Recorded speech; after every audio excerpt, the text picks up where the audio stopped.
The rain fell in thick, relentless sheets, turning the battlefield into a sea of mud. The cries of the wounded mixed with the clash of swords, and the air was heavy with smoke and fear. Amid the chaos, the protagonist ran, barely able to keep on their feet. Their chest heaved, lungs burning, as the enemy forces surrounded them. It had all happened so fast. One moment they were fighting with the courage born of desperation, and the next, a massive hand yanked them from the ground. They were tossed through the air like a rag doll and landed in a heap at the feet of a towering figure. The figure stood like a living mountain, clad in black armor that seemed to drink the light around it. His presence was impossible to ignore. He exuded power and danger, and yet there was something mesmerizing about him. Without a word, he reached down and lifted the protagonist with one effortless motion, their feet dangling above the ground. The world seemed to shrink, focusing only on his eyes, dark, stormy, and full of command. Then his voice came, deep and resonant, shaking the mud beneath them. "Now, bow to your queen." The words struck like a whip. The protagonist's pride flared in defiance, even as their body trembled with exhaustion. They had been through battles before, faced enemies with sharper blades and crueler hearts, yet nothing had prepared them for the force that emanated from this man, and the name he spoke with reverence. The general, the one who had lifted them, did not release their arms. He held them close enough that they could feel the heat of his body, the controlled tension of muscles trained to strike and protect. His gaze never left theirs, silent but demanding understanding. And then the queen appeared. She walked with a grace that seemed impossible in the midst of chaos. Her robes, dark as midnight, swirled around her like smoke. Her crown glinted with the faintest light. But it was her eyes that captured attention, pale and fierce, yet shadowed with something fragile, something human. Every step she took seemed to bend the air around her, commanding the room, the battlefield, and the very will of those who saw her. The protagonist's heart beat so fast it was almost painful. They had heard tales of her power, of her beauty, of the curse she carried, but nothing compared to the reality. She was both awe-inspiring and terrifying, a being of legends made flesh. "You have been brought to me," the queen said, her voice like a melody laced with steel. "And yet, you resist. Why?" The protagonist swallowed, mud and rain on their lips. They could feel the general's grip tighten just slightly, as if reminding them that defiance had its limits. Still, a spark of courage remained. I will not kneel to someone I do not know," they said, their voice shaking despite the firmness of their words. The queen smiled faintly, a smile that did not reach her eyes. "Ah, pride. Dangerous, yet rare. Perhaps that is why you survived the battlefield today." Her gaze softened for a brief moment, flickering with something unspoken. Vulnerability, loneliness, longing.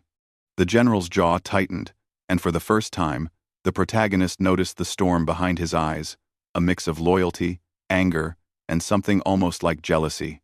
He had served the queen for years. Yet this stranger, thrown at their feet, stirred feelings he could not name. "You will learn to bow," the queen said, and her voice carried the weight of command and inevitability. "But first, you must see what you are stepping into." She motioned to the walls of the great hall, and the protagonist's gaze followed. The castle was alive with magic. Shadows danced across the stone like living creatures, and whispers curled around corners, speaking of old battles, broken vows, and curses older than any mortal memory. Candles flickered in impossible patterns, forming symbols the protagonist did not understand, but instinctively feared and respected. The general carried them through the hall, their boots silent on the wet stone. The protagonist noticed statues of warriors frozen mid-battle, their eyes hollow yet accusing. Portraits of past rulers lined the walls, their faces stern, proud, and somehow aware. It was a place where history was not just remembered, it watched. Finally, they reached a chamber, dimly lit, and filled with the scent of old parchment and faint incense. The queen stopped and gestured for the protagonist to be placed down. They landed on the cold floor, mud sticking to their skin, their muscles aching from the rough handling. "You are to remain here for now," the queen said. "Protected and observed. You will learn the ways of my court, or you will perish." The protagonist's mind raced. There was fear, yes, but also a strange thrill. Every instinct screamed to run, yet another part of them, a deeper, reckless part, wanted to stay and understand. The general's hand rested lightly on their shoulder, steadying them. "Do not mistake fear for weakness," he said, voice low, "and do not mistake this place for mercy. You are a pawn now, and pawns can change the game, if they are clever." The queen moved closer, and the protagonist could see her eyes studying them like a scholar examining a rare specimen. "Tell me your name," she demanded, though her voice held no cruelty, only curiosity. The protagonist hesitated. Names were dangerous in a place like this. To be known was to be claimed. Still, something about the queen's presence, her tragic majesty, made them trust, if only slightly. "I am called Aaron," they said, the name tasting foreign on their tongue. "Aaron," the queen repeated, as if savoring it. "You carry yourself with fire, and yet your hands are empty of power. We shall see if that is a flaw or a hidden strength." The general's eyes narrowed, and Aaron felt a spark of understanding. The queen was testing them, weighing them, pushing them to reveal who they were beneath the dirt. The fear, the exhaustion, a sudden commotion outside the chamber startled them. Shadows moved unnaturally, and a voice deep and ancient echoed through the walls. It was not human. It was not entirely alive. And yet, it was calling. The queen's expression shifted from curiosity to concern. "They are here," she whispered, more to herself than to anyone else. "The past, it has returned." Aaron's heart pounded in their chest. The general stiffened beside them, readying for whatever threat approached. For the first time, Aaron saw the hint of fear in his eyes, a flicker quickly masked by resolve. "You will bow, Aaron," the queen said, voice firm. "But first, you must survive the coming shadows. Your choice will decide if you are worthy of standing here, or if you will be swept away by history." Aaron swallowed, looking between the two figures who dominated this room. The queen, regal and cursed, and the general, fierce and unyielding. Both held pieces of a world they did not yet understand, and both would shape their fate. As the shadows pressed against the chamber walls, whispering promises of power, vengeance, and doom, Aaron realized something profound. They were no longer merely a survivor. They were a player in a game that stretched beyond life and death, beyond love and loyalty. And in that realization, a strange calm settled over them. They would bow. Because the game had only just begun. The queen's eyes met theirs once more, pale light glinting off her crown. "Do you understand what it means to bow to me, Aaron?" she asked. And in the pause before their answer, the shadowed voice outside the room grew louder, more insistent, like a storm on the horizon. Aaron's hands clenched, mud cracking beneath their fingernails. The answer they had rehearsed in their mind seemed useless. Survival was no longer about strength alone, it was about wit, courage, and the ability to confront darkness in forms they had never imagined. And in that tense, frozen moment, the queen's words and the shadowy threat became one, a choice, a test, a destiny, waiting to be claimed. The chamber door slammed behind Aaron with a sound like thunder muffled through stone. The shadows that had pressed against the walls in part one had receded for now, leaving an uneasy silence, but the fear that had settled in their chest did not lift. Aaron stood, mud-streaked and exhausted, and tried to steady their breathing. The queen's presence lingered like a memory, Even though she had stepped away, her form fading into the hall like smoke, the general remained, silent, still towering and imposing. His dark eyes held something softer now, a cautious watchfulness that belied the fierce aura he carried before. "You'll eat," he said simply, indicating a small tray that appeared seemingly from nowhere. The food smelled faintly sweet, strange spices mingling with the scent of the castle.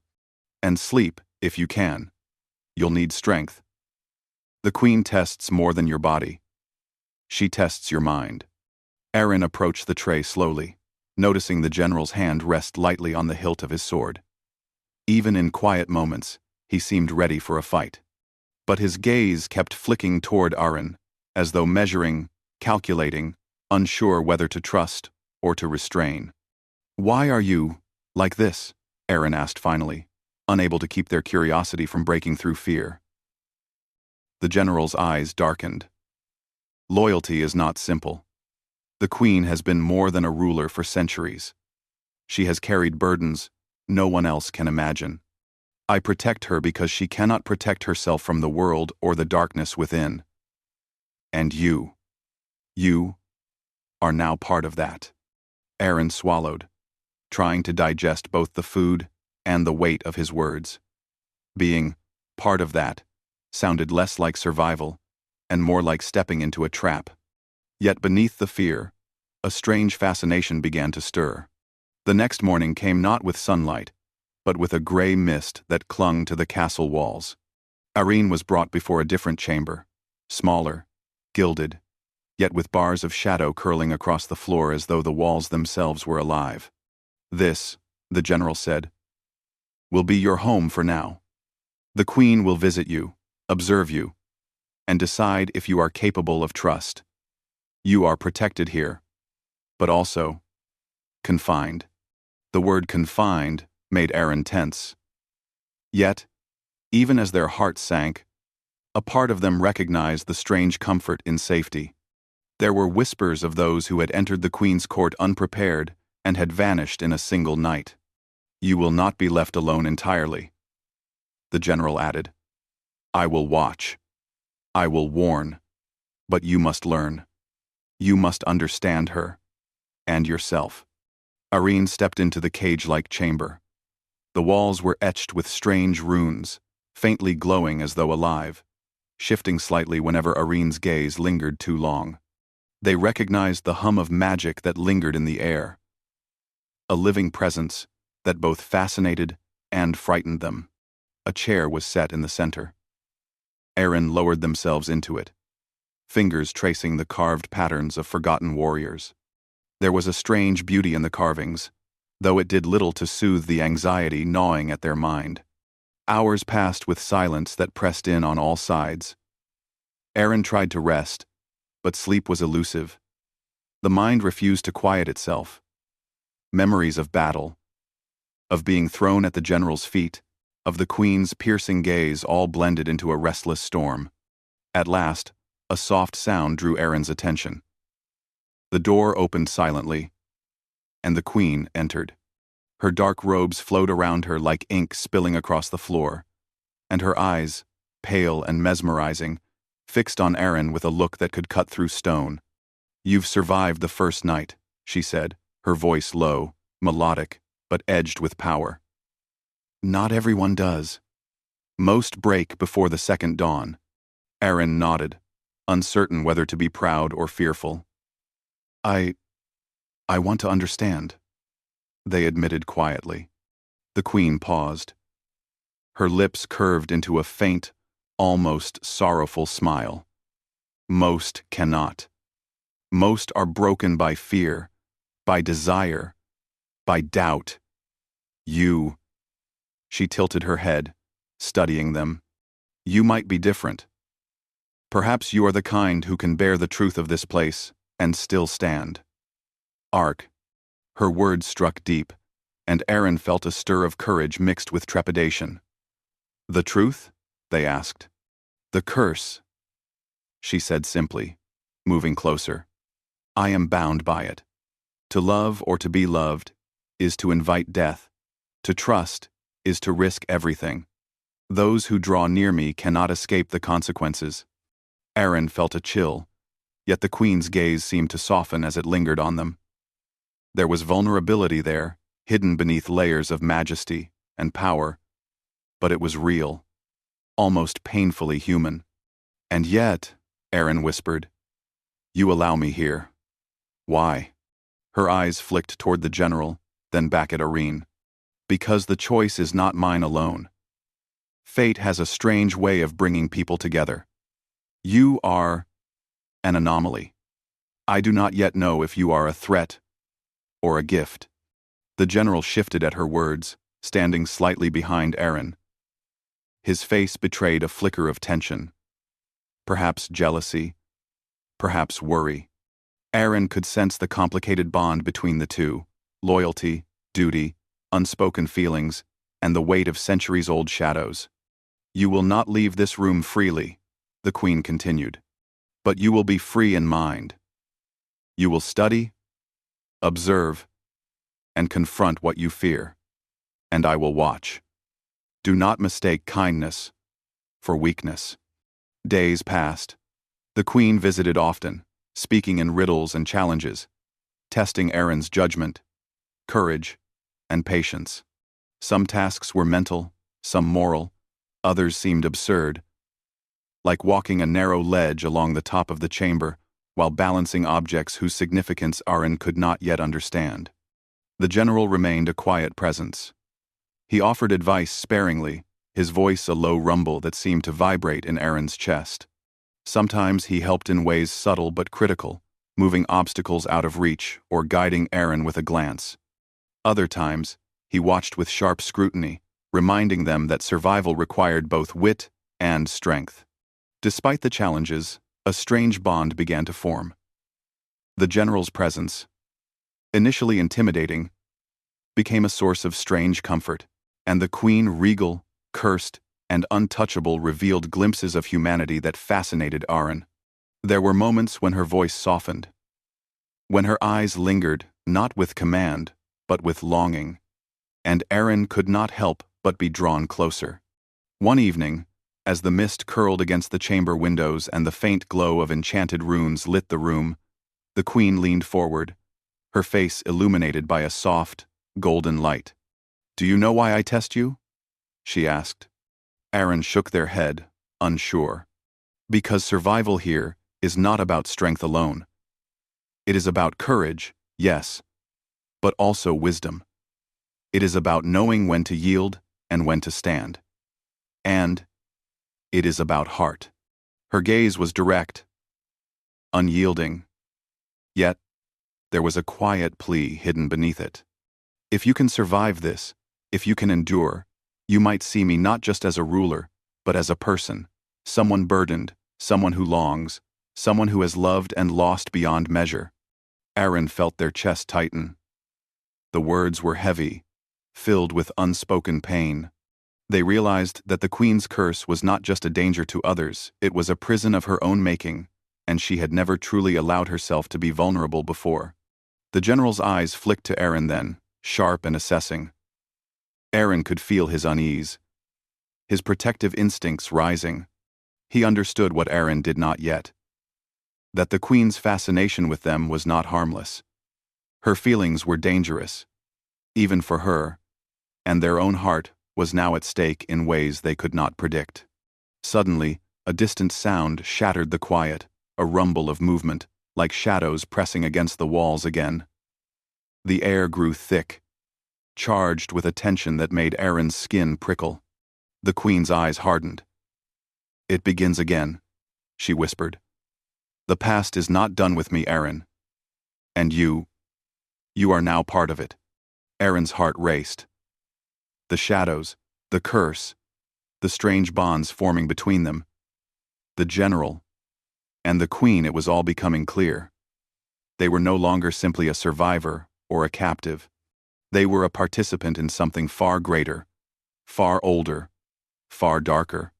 And in that moment, as the runes on the walls pulsed faintly with light, and the shadows outside seemed to whisper their names, Aaron understood. Their trial had only begun. To survive, they would need courage, cunning, and a heart ready to face both love and fear. The mist hung heavy over the castle as dawn broke, turning the stone walls into pillars of silver and gray. The echoes of the past night's shadows lingered in Aaron's mind, whispering warnings that felt almost alive. They had grown used to the strange rhythms of the Queen's court, to the tests that felt impossible, yet were strangely compelling. But today was different. The Queen had summoned them to the highest tower, the spire that overlooked the entire kingdom. Its walls were carved with the stories of ancient rulers, their deeds and failures frozen in stone. Even the air seemed alive, humming with magic older than time itself. "You are to face the first trial," the Queen said as she approached, her robes flowing like liquid darkness around her. "It is not merely a test of skill or strength. It is a test of heart, of will, and of spirit. Only those who endure can approach the truth." Aaron swallowed. "What must I do?" The Queen's pale eyes met theirs, unwavering. "You will walk the path of fire. Not literal fire," she clarified, "but the fire of your fears, your desires, your choices. Step carefully. One wrong decision, and you will face not just failure, but a reckoning with yourself." The general's presence behind them was both comforting and unnerving. His dark eyes scanned the room and beyond, protective yet restless. "Remember what I told you," he said quietly. "Courage alone is not enough.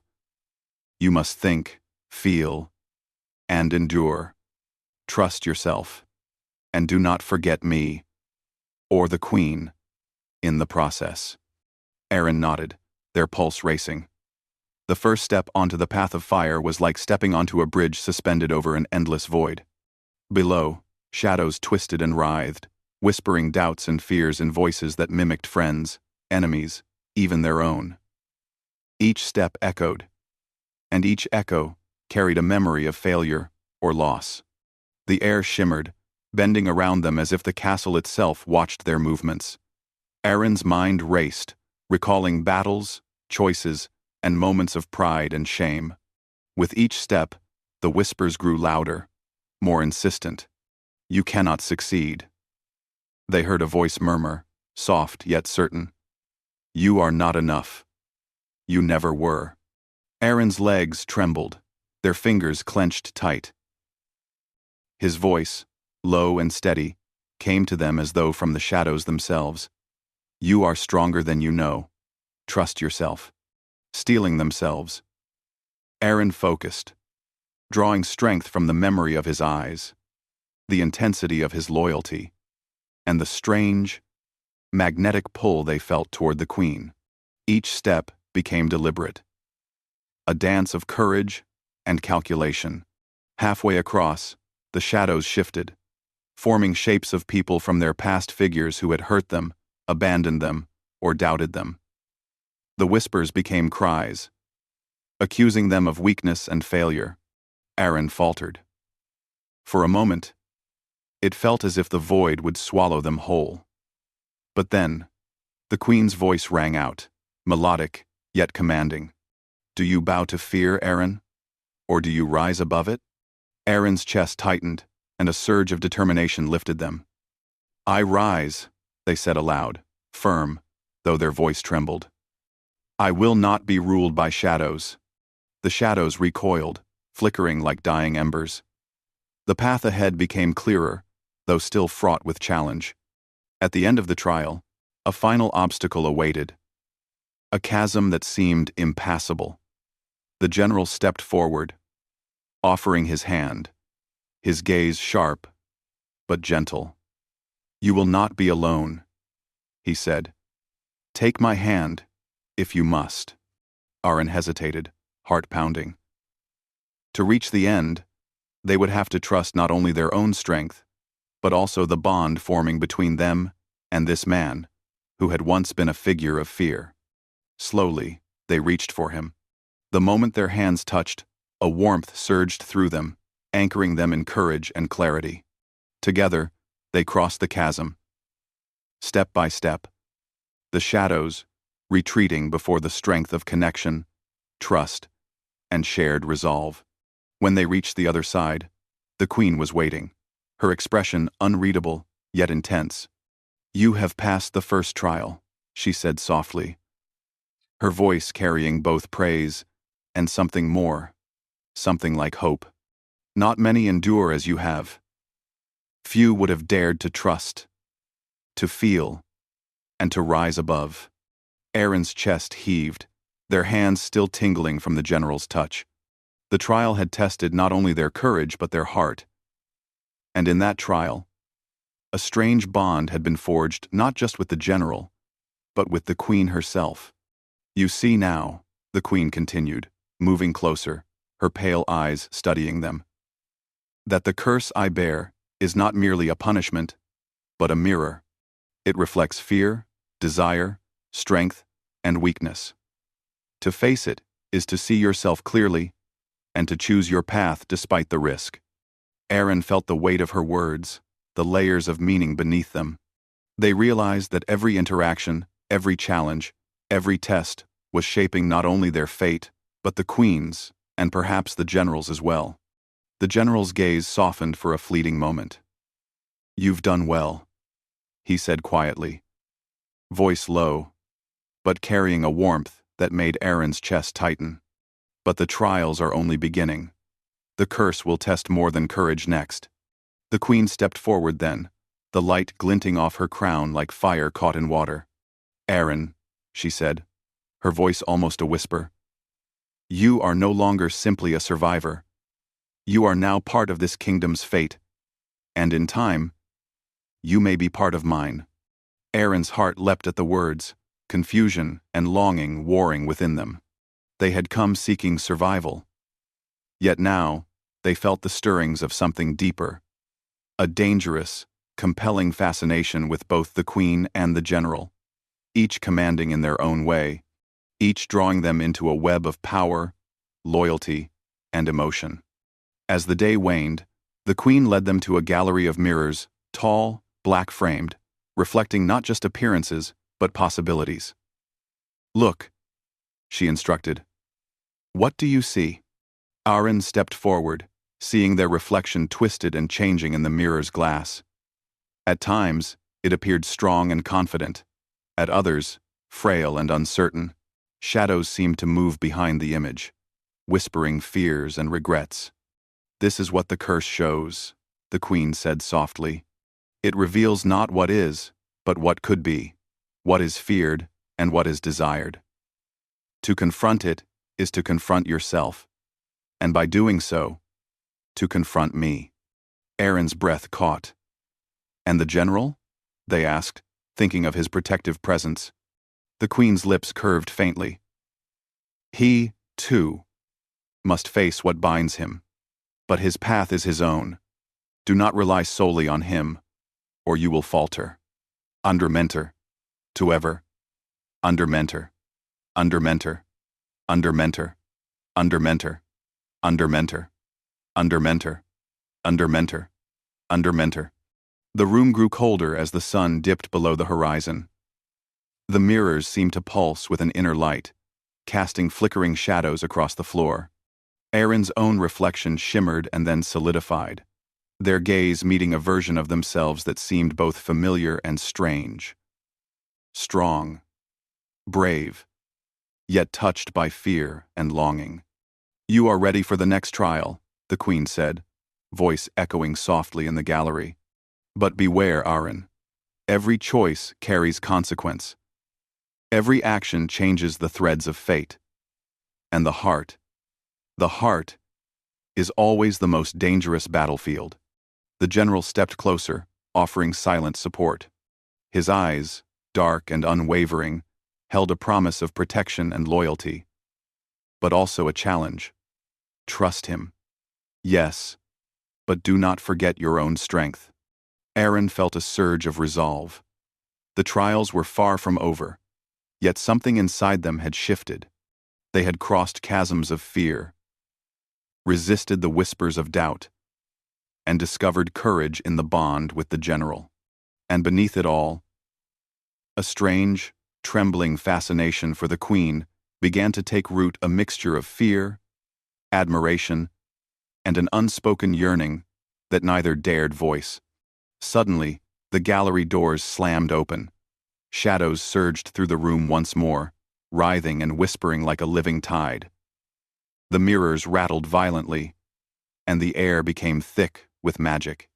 Aaron realized, with a chill of dread, that the next trial was beginning immediately, and it would demand not just strength, but complete surrender to courage, trust, and heart. The queen's voice rang out, cutting through the chaos. Do not falter, Aaron. You are already part of this kingdom's fate. Face the shadows, and face yourself. Aaron squared their shoulders, heart pounding with anticipation and fear. Beside them, the general's presence was a steady anchor, and in the distance, the queen watched, pale and regal, a figure both untouchable and achingly human. The trial would test them in ways beyond imagination. Shadows, magic, and destiny awaited. And in the heart of that trial, Aaron knew something profound. Survival alone was no longer enough. To endure, to rise, to be worthy of the queen's trust. The castle was silent, but for the faint hum of ancient magic that pulsed through its walls. The shadows that had haunted Aaron in the earlier trials lingered faintly in corners, curling like smoke, reminding them that the curse was not yet defeated. The queen stood at the center of the grand hall, her robes dark as midnight, her crown glinting faintly in the flickering light of enchanted torches. Aaron approached cautiously, their heart pounding. They had survived the trials of fire and heart, had confronted the shadows of fear, desire, and doubt, and had begun to understand the weight of the queen's curse. But now, at the climax of all that had come before, they faced a challenge unlike any other. The final confrontation with the magic that bound the queen and the kingdom. You have come far, the queen said, her pale eyes studying them intently. Farther than most could hope. But this is the moment that will define you. Aaron nodded, gripping the small amulet the queen had given them during the last trial. It pulsed with warmth, a symbol of connection and trust. I'm ready, they said, though their voice trembled slightly. The trials had tested their mind, their courage, and their heart, but the final trial would demand everything they were. The general stepped beside them, dark eyes, sharp and unwavering. Do not falter, he said quietly. I will protect you, but you must also trust yourself. Trust the queen, trust the path, and trust your heart. The queen moved to the center of the hall, raising her hands. A wave of magic surged from her, and the shadows from the previous trials gathered once more, writhing and twisting like living darkness. They formed shapes, faces from the past, visions of fear, moments of weakness, and echoes of loss. The castle walls trembled under the weight of the magic. Aaron's breath caught. The shadows whispered doubts, accusations, and temptations. You are not strong enough. You cannot save her. You will fail. But Aaron took a steadying breath, thinking of the general's eyes, the unwavering loyalty and strength that had anchored them through the trials. And then they thought of the queen herself, so regal and untouchable, yet so human beneath the crown and robes. The longing in her eyes during quiet moments had drawn them, challenged them, and now inspired them. With a firm step forward, Aaron raised the amulet and whispered, I trust you, and I trust myself. The shadows recoiled slightly at the declaration, and the queen's voice rang out, stronger than before. Yes. See the truth, Aaron. Only by facing yourself and your heart can the curse be broken. The shadows surged toward them, and Aaron felt the pull of fear, the temptation to flee. the weight of doubt pressing down. But the general placed a steadying hand on their shoulder. "I believe in you," he said, a quiet, unshakable force. "And whatever happens, you will not face this alone." Together, they stepped into the heart of the storm. The shadows swirled around them, seeking to pierce courage and unravel trust. Faces of past failures and fears appeared, but Aaron met them without flinching. Every step they took was deliberate, grounded in both action and heart. Then the queen spoke, voice soft yet filled with ancient power. "Aaron, do you see me? Not as your queen, but as someone who has loved and lost? Someone who longs for connection, yet fears it?" Aaron's chest tightened. The shadows hesitated. Recognition had power. Magic responded to truth and intention, and the darkness began to crack and falter. Aaron's courage, their trust in both themselves and the bonds forming with the queen and the general, began to reshape the storm. "Now," the queen said, lifting her hands higher, "you must release your fear completely, not by fleeing from it, but by embracing what it teaches. Only then can the curse shatter." Aaron closed their eyes and let themselves feel everything, the fear, the longing, the weight of history and destiny. They saw the pain behind the queen's eyes, the loss she carried, and the loneliness that had shaped centuries. They felt the general's presence beside them, a steady, grounding force of loyalty and unspoken admiration. And then, slowly, deliberately, Aaron opened their eyes. The shadows recoiled again, shrinking and cracking under the force of honesty, courage, and connection. The magic that had bound the queen pulsed once, then began to unravel, the dark threads dissolving into faint sparks of light that danced across the walls and ceiling.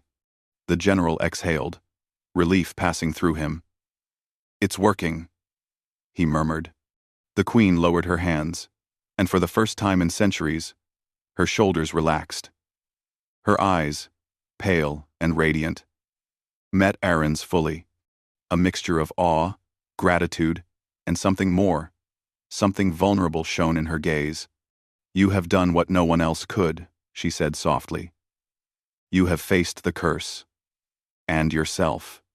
You have risked everything, and emerged stronger, wiser, braver."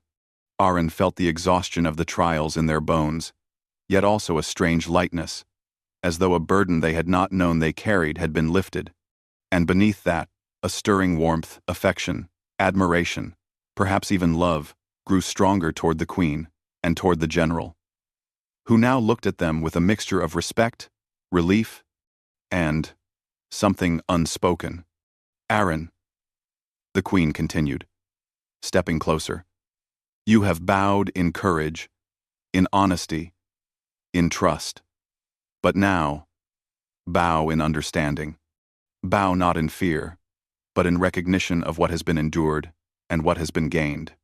Aaron hesitated, heart pounding. They knew the queen's power was absolute, her majesty overwhelming, yet she had shown them humanity in rare, fleeting glimpses. Slowly, deliberately, Aaron knelt.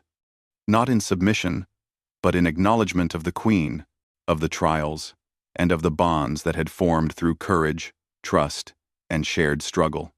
The queen's lips curved into a faint, almost ethereal smile. "You have bowed," she said softly, "and in doing so, you have saved more than just yourself.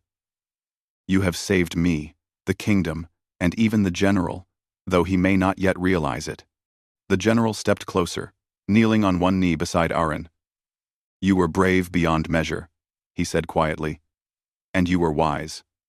I respect you more than I can say." Aaron looked at him, heart stirring. The shadow of fear and doubt had passed, leaving behind the warmth of shared trials and unspoken connection. They felt gratitude, admiration, and a growing, quiet fascination for both the queen and the general, though in different ways. The queen extended her hand to Aaron. "Rise," she said, Voice soft, yet powerful. Rise, and step fully into the life that is now yours. The curse is broken, but the bonds formed in its shadow remain. You are no longer a mere survivor. You are part of this kingdom, part of me, part of destiny itself. Arin stood, feeling a strange weight lift. Yet a deeper, more profound responsibility settle upon them.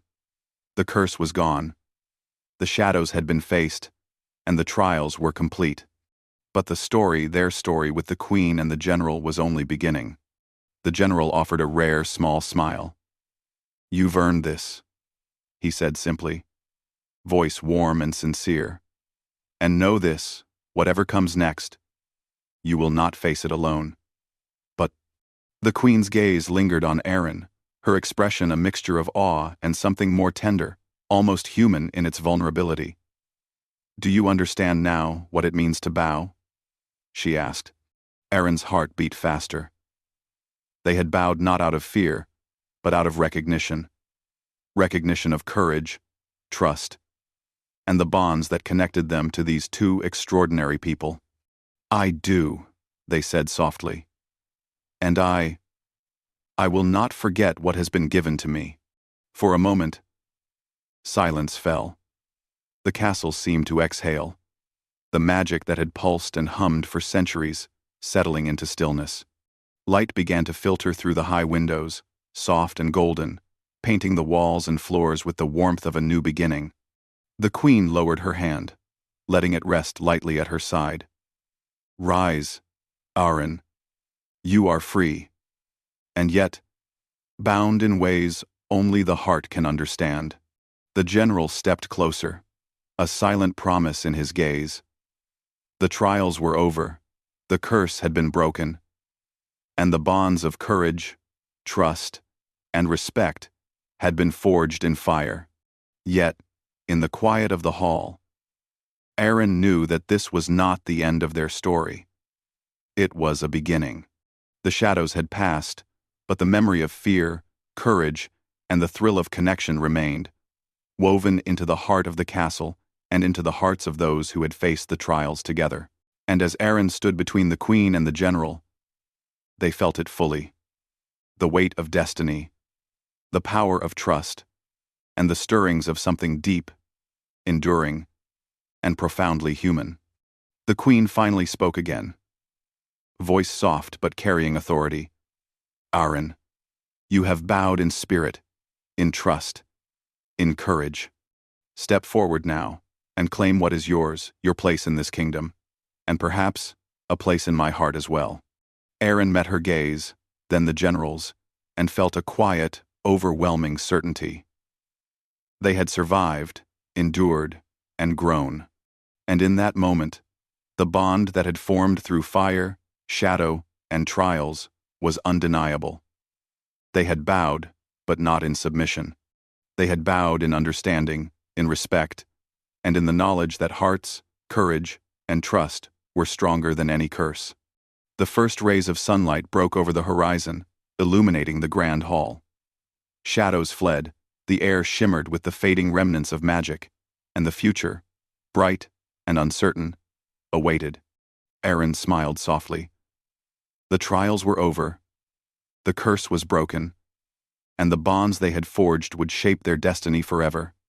And for the first time in what felt like an eternity, they felt truly alive.